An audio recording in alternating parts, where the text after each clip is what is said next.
Hi everyone, Airman here for my review of Megaman 9 that I downloaded over the weekend. It's been over 10 years since the last Megaman game came out, and how does the classic gameplay hold up? Holds up rather well, as I'll get into.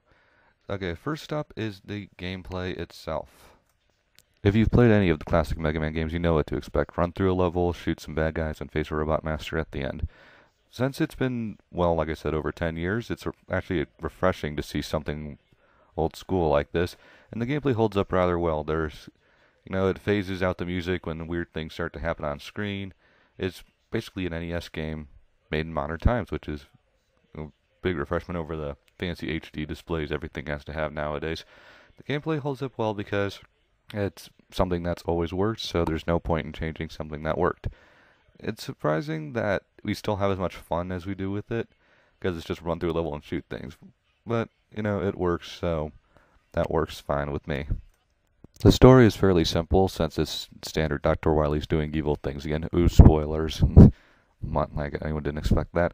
And with 8 new robot masters, there is Magma Man, Tool Man, Galaxy Man, Splash Woman, oddly enough, Hornet Man, Tornado Man, who am I forgetting? Plug Man. I'm forgetting someone, but I think that's all of them.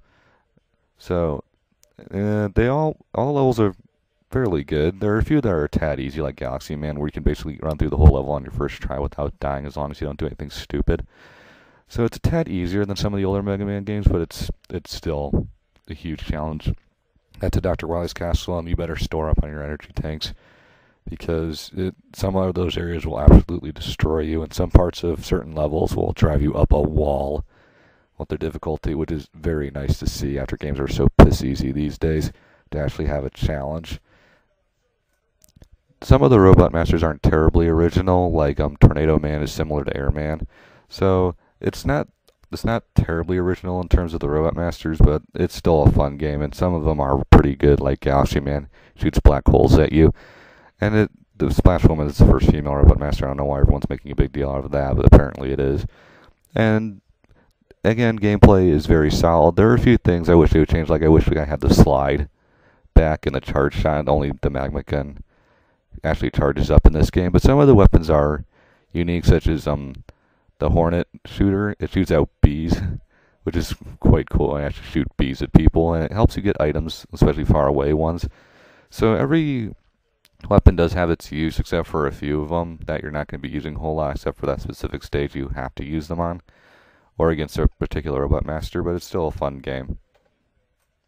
In addition to the standard gameplay, there are challenges, which is surprising because it's done in the old school NES days. Some of them range from very easy to beating the game in 2 hours to doable to defeating a boss in a certain time, and some of them are just plain impossible, like beat the game without getting hit or get to a Robot Master without firing a shot. I would like to see anyone actually do those. I'm sure some crazy person at Camcom decided to do those just for laughs, to see if people would actually try and do them and spend hours trying and not being able to do it. I know I'm certainly not going to be trying them. Next, there is downloadable content coming in the future, which is very surprising because it's the Wii. But there are some things I'm looking forward to, like you can download a Proto Man mode, which is going to be kick-ass because you have a shield and then you have the slide. So it's only $2, so yeah, I'm definitely going to be downloading that in October when it comes out. Moving on to graphics, I mean, it's the classic NES style, so everything looks all a little blocky, but I frankly love the look. I wish people would use it more when they do downloadable games, because it creates that nostalgia feeling while still being fresh, considering, I've just got off playing Grand Theft Auto and such, where it has massive HD compatibility and great textures and all this stuff, and you just go back to simple blocky people.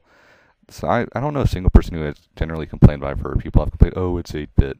8-bit has nothing to do with it. It's a fun game. The graphics do look fine. Everything looks like we're playing games in the 80s again. So, I personally like the style. So hopefully, if it sells well, we can get Mega Man 10 in the same style, or maybe even the SNES style, which would be very cool in my opinion. Moving on to music, saying Mega Man has great music is an understatement. It has some of the best classic music you could ever hear, especially with all the remixes. Especially with the 20th anniversary soundtrack, which I downloaded. Some of the remixes are insane, and I'll play some in the background for you so you can listen to it. It has some great tunes, such as my personal favorite is Tornado Man's theme, which is shown in the Mega Man 9 trailer from E3 if you want to be really technical. It's all the tunes are very good. There are a few I don't particularly care for, such as Jewel Man. It gets on my nerve a little bit, but for most part, all the tunes are very catchy, and it's done in the little, synthesizer type of style, which I really, really liked. Because in the realm of orchestrated music, sometimes you just want to listen to some classic techno music to playing to the game, and it's very nice. It's very catchy, and we should do more of it. I hope to hear remixes of Tornado Man soon. Overall, it's a very fun game. It does have a few shortcomings. Like, some parts are kind of cheap in the fact that unless you die against them, you won't see them coming in. And the typical phasing blocks are back. Not as hard as they were, but those were always annoying to me. So it does have a few shortcomings. Not to say they're all bad. They're typical old-style game flaws. But overall, I would give the game about a 9 out of 10, or a standard A. It's a very good game. It's only $10. I've had more fun with it for $10 than I did with some games like Devil May Cry 4, which cost me $60. So, pick it up if you have any of the new gen systems. It's only $10, and well, technically $12 if you want to download the Proto Man mode, which I know I will be. So, download it and start shooting some Robot Masters.